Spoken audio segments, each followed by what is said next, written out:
I seen enough. All over the world. We have now traveled over 7,000 miles and arrived in Asia. Asia is the continent with the largest number of deer species and is well known for its deer diversity. Here is one of our keepers sharing their day with deer. The rhino. Hi, my name is Michelle. I'm part of the Wild Asian Keeper team. We call this area Kanha Meadow, where we care for about 40 Barasinga deer, 15 axis deer, 10 black buck, and a pair of muntjac. We start our day by checking on all the animals, making sure they are healthy, behaving normally, and safe. Sometimes, fawns and calves are born overnight. Newborns are given a neonatal exam, which includes weighing, vaccination, and tagging for identification purposes. While the animals are in the meadow, we prepare their nighttime holding areas so that they have a safe and clean place to spend the night. These small buildings that we're passing over here represent an interesting WC. Back to the Central Asian state. The world needs have historians to watch the positive see who Look up there, right up there. So beautiful, right? Now looking at our Mongolian wild horses, are there any differences that you may have noticed between these horses and our domestic horses you're more commonly used to seeing? Get rid of mosquitoes. And flies. Now you may have noticed that they have a stockier build, shorter legs, and a rock and a mohawk, which is the single forelock.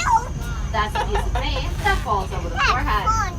That's fun. The Mongolian wild horse is the last true wild horse left in existence today. An interesting fact between these horses and our domestic horses is there is a difference of 2 chromosomes between the two.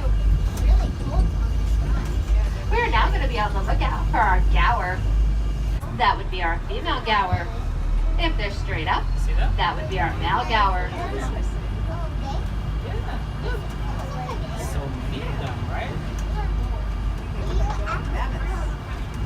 As we practice our scientific observation skills, you might be hearing a noise coming from the concrete jungle rather than the Asian one. It is easy to forget that the Bronx Zoo sits in the heart of an urban environment, but that noise that you hear coming from behind you is actually traffic coming off of the Bronx River Parkway. This large wooden fence sitting directly in front of us is used to drown out that city traffic noise. As we round this corner here, we're going to be on the lookout for our tiger. Tiger stripes provide excellent camouflage, so they're often difficult to spot. They're so secretive that even professional researchers have trouble finding them. Adult tigers are typically solitary and live alone in the wild, which is why you will only find one at exhibit at a time. Now as we look for a tiger, I must once again ask for everyone to please remain seated. Now if any of my future scientists or eco-guards find our tiger before I do, just go ahead and shout that out. Today we're going to be on the lookout for our 8-year-old Amur tiger, Anakin.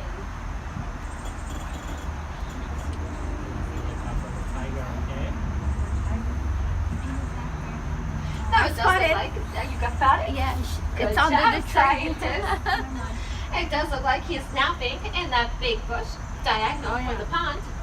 There's a tree directly in front of it. And if you look just towards the left and under the bush of the tree, you'll be able to see him lying down. You can see his orange body and the black stripes. See him, sweetie? You see him, babe? We have the 2 trees here, and then one right behind that single tree, directly under the bush, right over here. Yeah, there you can see him better now. When we get closer over here, you'll be able to see those black stripes of his body. Look, right in this bush Right right over here. here. Now tigers hunt a variety of food, but they prefer wild pig and medium-sized deer. Now imagine a pig with upper tusks that are up to the top of its snout and curve backwards towards its eyes, and you have found a pig called the babirusa. The fact that the tusks resemble antlers earned this pig its name, babirusa, meaning pig deer in the Malay language. The male babarusas use their tusks in order to display dominance and to attract those females. Now we do have 2 male babarusas out on display today. Our first one, he's behind the 2 double rocks. See? And our second one, he's actually lying down in his bed of hay directly in front of the center tree. Get a load of those tusks. Now, if you had a little difficulty finding our babiruses, not to worry, because our next animal is the world's largest land mammal, so no binoculars are needed here. This is our 50-year-old Asian elephant, Happy. Happy weighs in at a staggering 10,000 pounds. Look, Happy.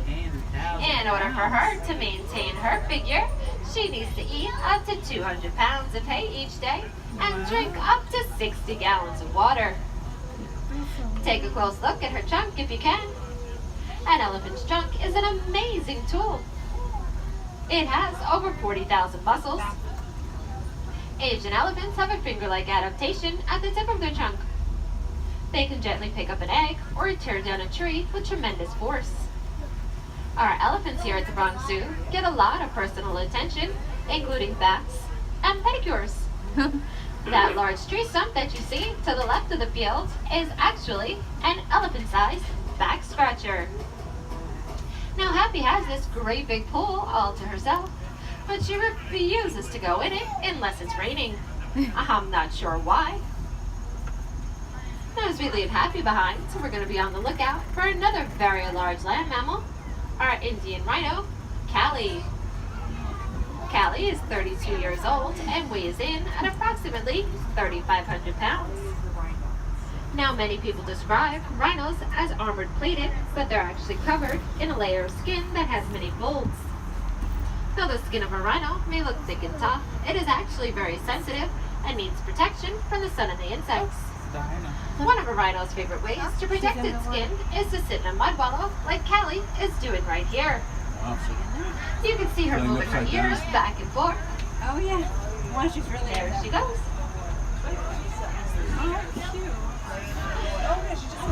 Now, we've had great success with our Indian rhinos here at the Bronx Zoo. Caring for this very rare animal is one thing, but breeding is a huge challenge. Now, think about this, moms. A female rhino will be pregnant for up to 16 months. Can you imagine being pregnant for up to a year and a half and having a baby weighing upwards of 100 pounds? A baby rhino will stay with its mom for 2 to 3 years, although weaning may only take 12 to 16 months. We have had 11 baby rhinos born right here at the Bronx Zoo, the last being in August of 2013. Today, all rhinos are highly endangered, with less than 2,000 Indian rhinos surviving in India and Nepal. Here at the Bronx Zoo, we care for 5 endangered Indian rhinos. This second wallow that we're coming up to has actually been here since Wild Asia opened in 1977. Many rhinos have spent time imagining this very wallow. By stomping around, our rhino can mold and shape the area, much to its liking. Here at the Bronx Zoo, we care for animals like the rhino and the tiger by participating in a cooperative zoo management program called the Species Survival Plan. The name says it all. It is a plan to help these animals survive. Zoos across the world work together to help maintain genetically diverse populations of rare and endangered species. Now, as we leave our rhino behind, we need to be ready as our skills are about to be tested. We're going to see what a challenging job our zookeepers really have, as we're going to be on the lookout for 5 different deer species and 1 type of antelope. Now, this first deer that we're seeing is our hog deer. The hog deer get their name because they are short and heavy like a hog. They also move like a hog. They run, free flow, and duck under things rather than leaping over things like most other deer. When alarmed, the hog deer will give off a whistling sound or a warning bark.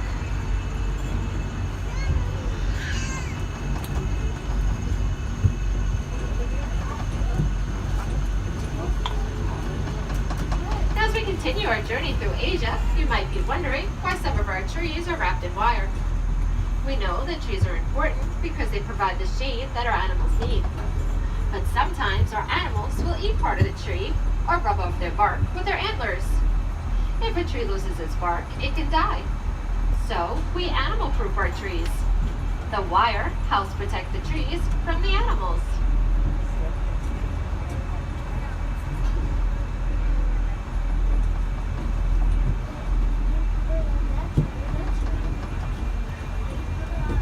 The largest antelope that we'll be seeing is our Nilgai Antelope.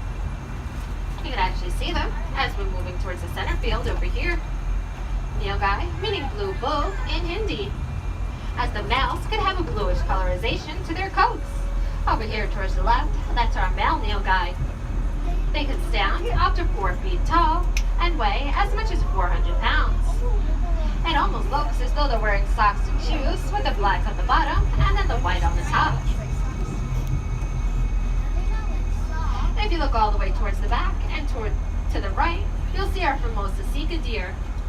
The Formosa Sika deer are native to the island of Taiwan, formerly known as Formosa. Overhunting and habitat loss have eliminated the last of these wild herds in the early 1970s. Today, they can only be found in zoos or in national parks where they were successfully reintroduced. If you look straight back and towards the left on the brown rocks, you'll see our Sambar Deer. The Sambar Deer are the largest deer in southern Asia. The males can stand up to 5 feet at the shoulder and weigh as much as 650 pounds. Their antlers can grow up to 3 feet long and have 3 points on each bar. In the wild, the male sandbars tend to live alone, while the females live in small groups. This small little deer that you see is our smallest deer at less than 40 pounds, our China's tufted deer. A fun fact about this little deer is when they make a noise, its call is very much like the bark of a dog. Now you can tell the difference between the male and the female tufted deer by looking at their canines.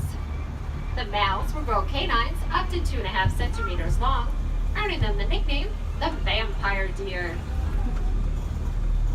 We will now be crossing back over the Bronx River at our highest elevation of 35 feet.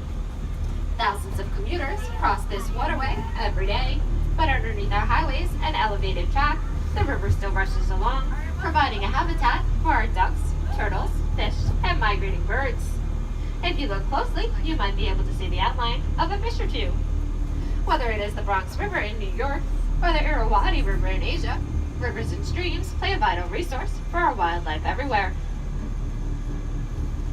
This rocky terrain that we are now entering is the perfect environment for our next two species, our Himalayan tar and our markhor.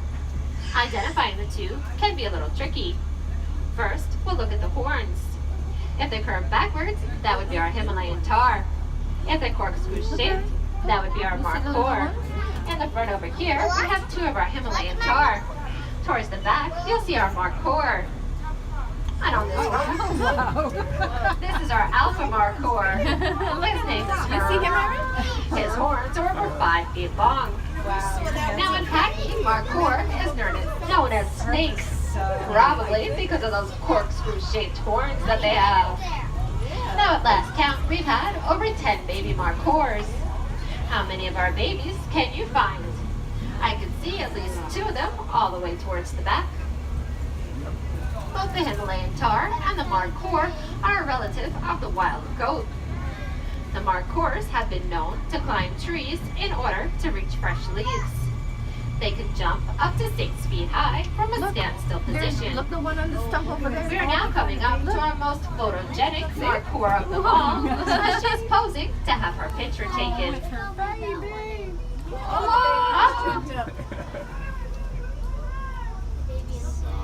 See that, Aaron? The baby has to get in on it as well.